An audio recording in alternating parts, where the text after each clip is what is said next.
یہ بلکہ حدیث میں آتا ہے کہ حضور نے ایک مثال سے سمجھایا، فرمایا کہ وہ شخص سفر میں تھا اور اس کے ساتھ اس کی سواری بھی تھی، سواری پر اس کا ساز و سامان بھی تھا۔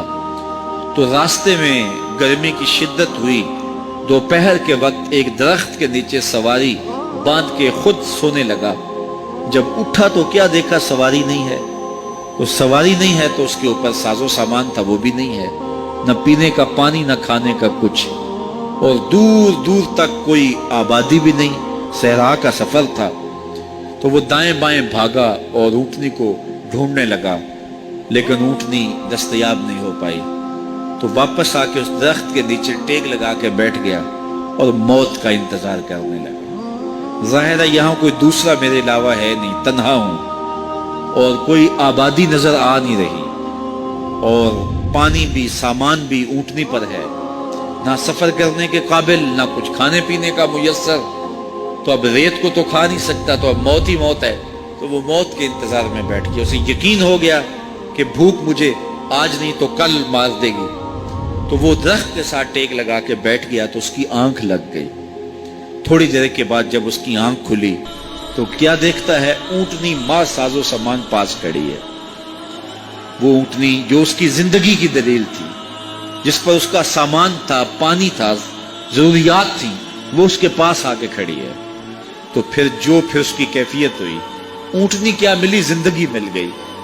تو اس نے کہا، اللہم انت عبدی و انا ربک، اے اللہ تو میرا بندہ ہے اور میں تیرا رب ہوں۔ کہنا یہ تھا کہ تو میرا رب ہے اور میں تیرا بندہ ہوں، لیکن اس قدر خوشی ہوئی کہ مسرت سے، خوشی سے دھڑک گیا اور اس کی زبان بل کھا گئی۔ کہنا یہ تھا تو میرا رب اور میں تیرا بندہ، لیکن زبان اس قدر بل کھا گئی، مسرتوں کا ہجوم اتنا تھا۔ وہ کیا کسی نے کہا نا کہ کسی کے آنے سے ایسے ہوش اڑے ساقی کے، شراب سیخ پہ ڈالی اور بوتل میں کباب۔ تو اس نے کہا، اللہم انت ربی وانا عبدک، یہ کہنا تھا۔ اس نے کہا، انت عبدی وانا ربک، تو میرا بندہ اور میں تیرا رب۔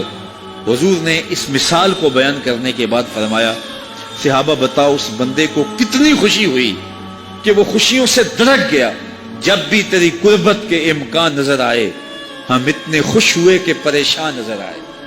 تو خوشی سے اس نے کہنا اور تھا اور کہہ اور دیا۔ تو فرمایا کہ اس کو کتنی خوشی ہوئی۔ صحابہ نے عرض کی، حضور بہت زیادہ خوشی ہوئی۔ فرمایا جب بندہ توبہ کرتا ہے اور اللہ کی دہلیز پہ واپس آتا ہے، اللہ اس سے بھی زیادہ خوش ہوتا ہے۔ کوئی آئے تو صحیح اس کی چوکھٹ پہ، ہم تو مائل بکرم ہیں، کوئی سائل ہی نہیں۔ تو آئیے اپنے من کے اندھیرے دور کریں اور سچی توبہ کریں۔ صاحبو، یہ زندگی کسی کے ساتھ وفا نہیں کرتی۔ آپ کو اور مجھے یقیناً ہم میں سے کسی کو نہیں پتا کہ ہم کتنی سانسیں باقی زندہ رہنے والے ہیں۔ ماہ و سال کی گنتی ہمارے علم میں نہیں ہے۔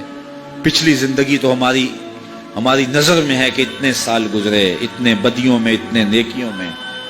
اپنا حساب کرو، ماضی کا حساب لگاؤ، حاسبو قبل ان تحاسبو، اپنا حساب کرو اس سے قبل کہ تمہارا حساب کیا جائے۔ ایسا نہ ہو کہ جب حساب ہو تو پھر پچھتاوا، ہائے یہ تو سب کچھ لٹ گیا۔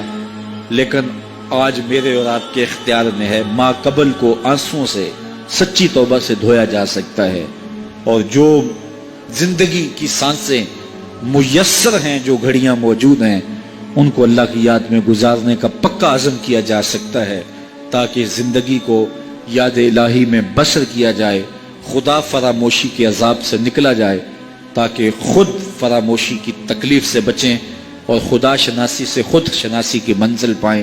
اللہ میری اور آپ کی مغفرت فرمائے اور ہمارے صغائر اور کبائر گناہ معاف کریں۔